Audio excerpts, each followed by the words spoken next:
Bonjour, je suis Stéphane. Je vais réaliser pour vous aujourd'hui un plat traditionnel provençal, un bœuf en daube.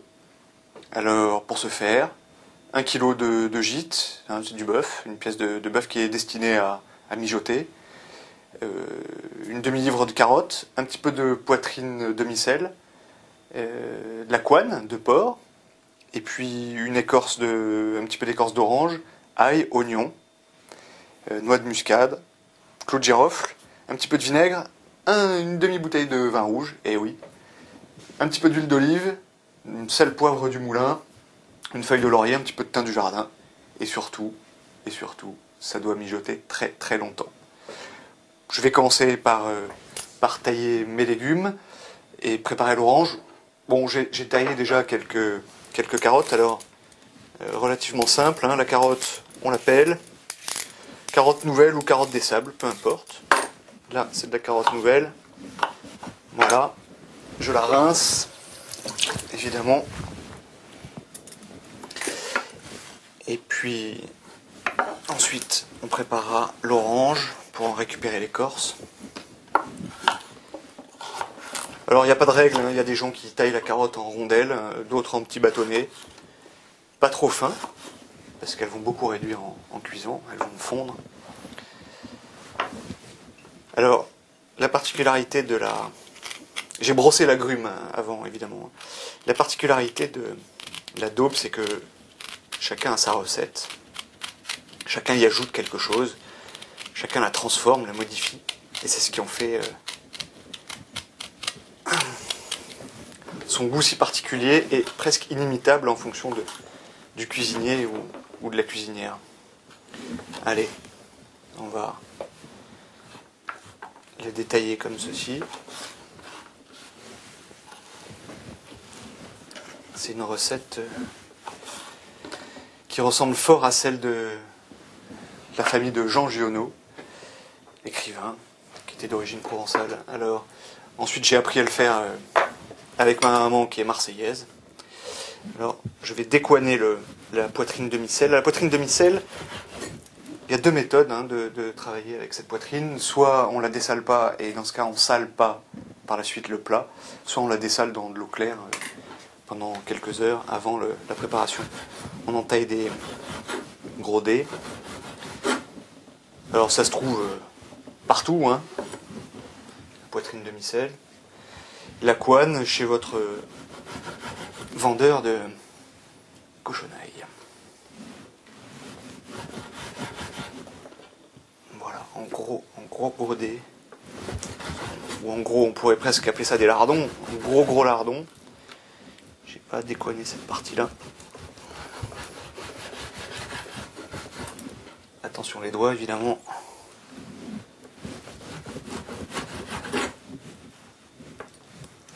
Voilà, ça va donner beaucoup de goût à la préparation.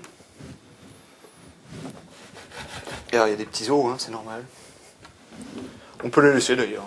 Moi, je vais les écarter là. C'est plus pratique pour les enfants. Par la suite. La couenne. Bon, on va pas prendre tout ça. Généralement, d'ailleurs, le boucher vous la donne, hein, parce que ça se vend pas, la couenne. C'est relativement compliqué à couper. J'espère y arriver. Voilà. Oh là là.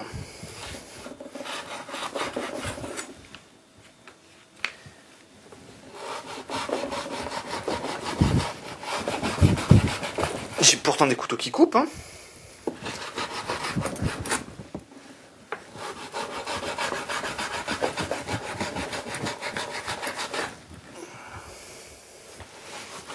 Alors n'hésitez pas à demander au boucher de la détailler en lanière pour vous. Chose que j'aurais dû faire ce matin. Voilà. Tout est prêt. Je vais émincer l'oignon. Alors là, attention sur le gras de cochon.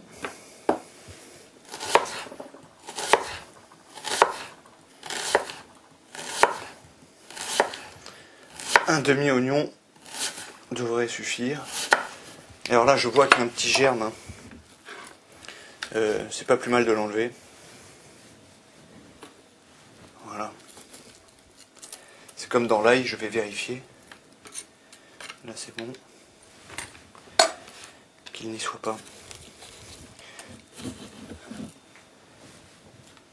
Voilà, un petit bout ici. Aussi. Voilà.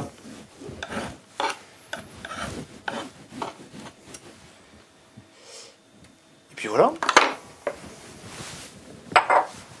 Je crois que tout est prêt. Un petit peu d'huile d'olive dans ma cocotte. Alors évidemment, il y a la cocotte en fonte, mais ça peut être fait dans une cocotte minute, je dirais de base. Hein. Voilà. Le gaz. On monte en température, puis ensuite on fait tout revenir. On va commencer donc par les lardons et la couenne. Ensuite on rajoutera le bœuf. Et ensuite, tout d'un coup, et puis on laissera mijoter. Alors je peux déjà écraser l'ail, puisqu'on sait, j'ai dit que je vérifierais. Tiens, on va regarder ça de plus près. On voit bien, hein, il y a le germe à l'intérieur. Bon, c'est une question de saison et de maturité de la gousse d'ail. On l'enlève. On appelle ça le reproche aussi. Cette partie de la gousse non comestible. Bon, certains cuisiniers la laissent en disant que ça change absolument rien. Moi, j'ai pris l'habitude de l'enlever.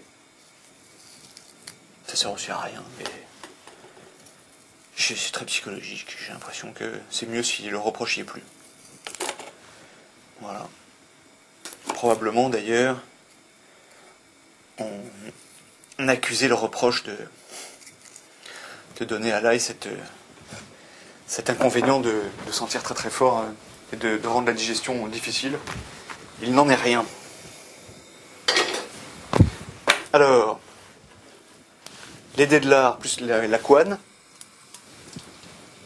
On va faire revenir tout ça. Ça commence un petit peu à chanter.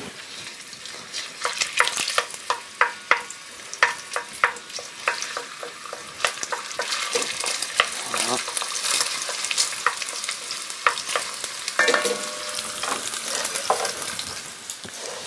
Et puis, tout le reste d'un coup. Tiens, je peux me débarrasser de ça. Autrefois... Ah, j'ai fait brûler ma cuillère. Très attention. Autrefois, dans les cuisines où il y avait des poêles qui servaient de cuisinière, on mettait la daube dans un coin et puis elle frémissait très légèrement toute la nuit. Et c'est un plat qui se cuit, qui se recuit sans arrêt. Et qui n'en est que meilleur, réchauffé. Ensuite ma viande, comme ça, brute.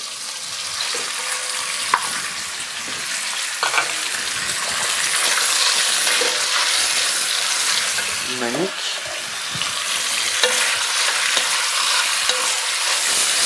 Alors,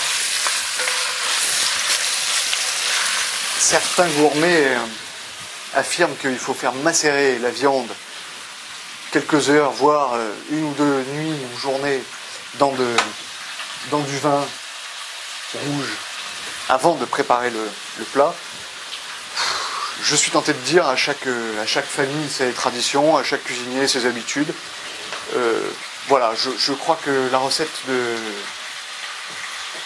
familiale, en tout cas de tradition familiale chez moi, c'était sans faire macérer la viande dans du vin. Donc on va la faire dorer. Le principe c'est toujours le même.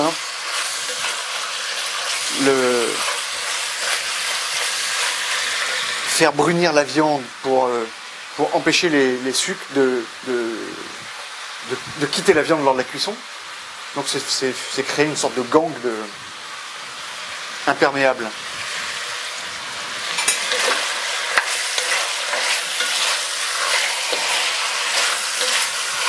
Ça sent déjà bon.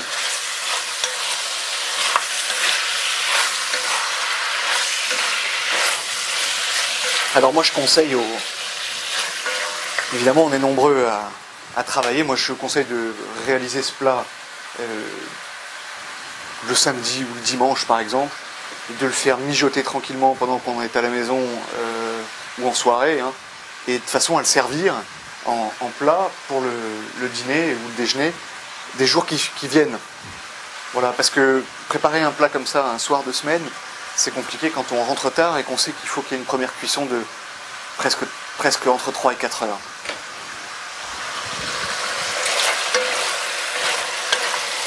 Alors j'ai oublié de le dire, c'est un plat qui a aussi, d'abord, qui est vraiment délicieux, mais qui a aussi le mérite d'être très très peu onéreux. Le gîte de bœuf, c'est 10 € le kilo en gros, hein.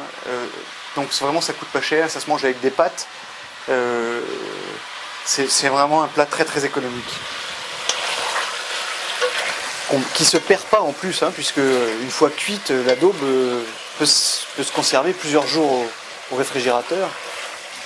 Et à chaque fois, comme on la reporte tout doucement en cuisson, il n'y a pas de souci, hein, bien conservé au réfrigérateur et porté à température avant chaque service, on pourrait en manger du lundi au lundi. D'ailleurs, c'est un plat qui se réalise du 1er janvier au 31 décembre.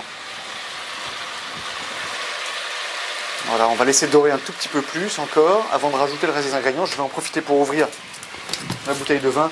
Bon, on dit souvent que on n'est pas obligé de mettre du très bon vin quand on fait des plats en sauce avec du vin.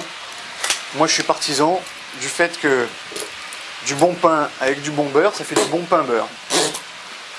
Donc, sans aller dans l'excès, on peut très bien acheter du vin. Moi, j'ai trouvé ce vin sur le marché ce matin, c'est 3 € la bouteille.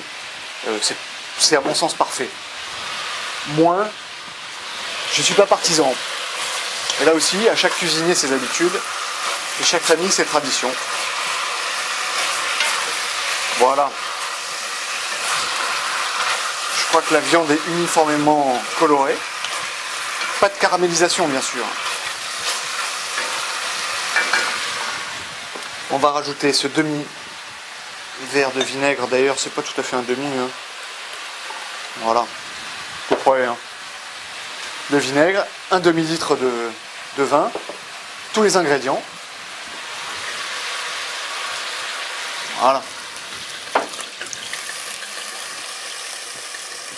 Alors, c'est difficile une demi-bouteille. Jusqu'où ça va? Exactement. Encore un peu. On y est presque. Allez. Hop là, pour la route, comme on dit vulgairement. Et ensuite on met tout à l'intérieur, hein. Les carottes. Là, on a dit qu'on l'écrasait avec le couteau pour lui laisser diffuser tout son temps. On aurait pu l'écraser au quichaille, évidemment. Le quichaille, c'est l'appareil méditerranéen qui sert à écrabouiller l'ail en cuisson. Les oignons.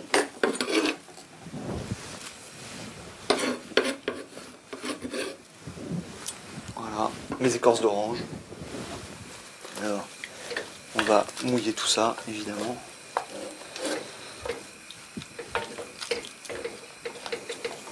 Du thym, il me reste pas grand chose comme thym dans le jardin. Bon, le thym frais, ça se trouve au marché, hein. Une feuille de laurier qu'on retirera en fin de cuisson. Il faut toujours retirer le laurier en fin de cuisson, hein. Un peu de noix de muscade.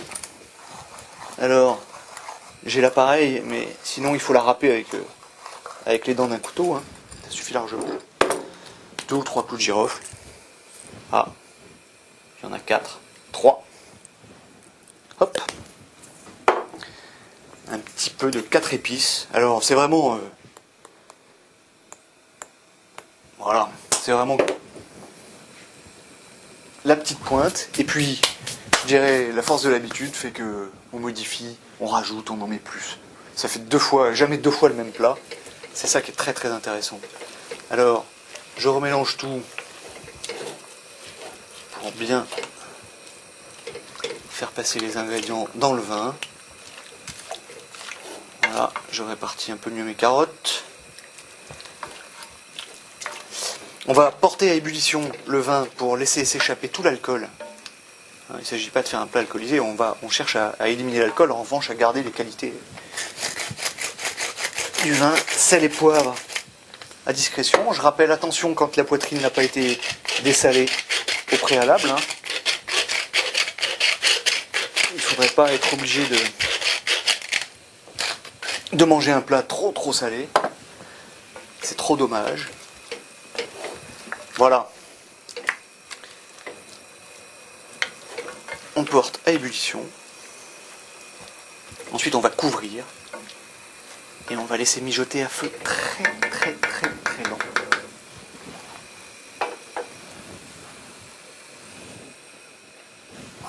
Voilà.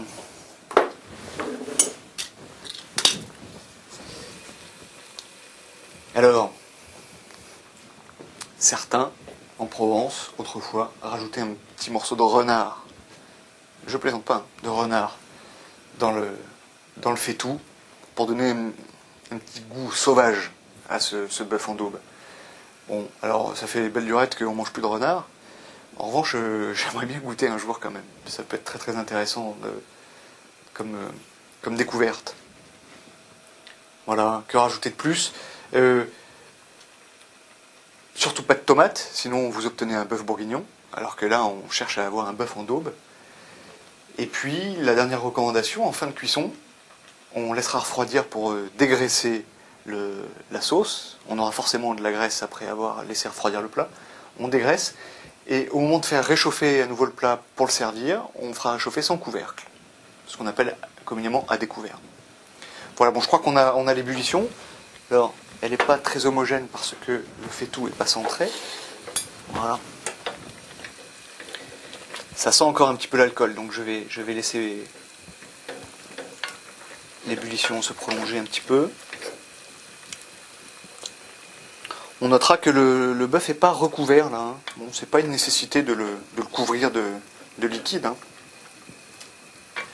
En le faisant cuire, on le retournera régulièrement d'un petit coup de cuillère. Idéalement, il faudrait oublier le plat sur la cuisinière. Pas facile. Voilà. Je vais donc couvrir, changer de feu. Ah. Donc j'arrive pas à la fermer. Voilà. Je vais changer de feu pour passer sur le tout petit qui est au fond à gauche. Et hop. Je prends l'heure. Et on en reparle dans 4 heures. Je reviendrai voir avant, évidemment. A tout de suite. Voilà. Je viens de regarder mon chronomètre.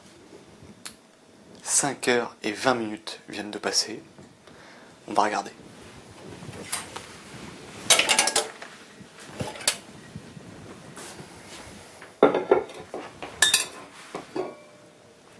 Voilà. Ça frémit encore. La viande a vraiment beaucoup réduit. On a perdu pas mal de jus. Hein. En revanche, on voit qu'il y a une pellicule de gras, hein, qui est le gras de la couenne, de la poitrine et de la viande. Alors, ce qui est très important maintenant, c'est laisser refroidir, et demain matin ou demain soir, on dégraissera la partie supérieure de la daube qui aura figé, hein, le gras, on l'enlèvera, et ensuite on peut remettre en réchauffage avant de servir pour le dîner ou le déjeuner, à découvert, c'est-à-dire sans couvercle. Et on finira de faire réduire la sauce, qui sera encore plus onctueuse qu'auparavant, et surtout ce sera beaucoup plus digeste puisque beaucoup moins gras suite au dégraissage. Hein. On voit très bien là, eh bien c'est du gras qui est venu se coller aux parois de la cocotte. Voilà, 5h20 de cuisson à feu très doux. J'espère bon appétit.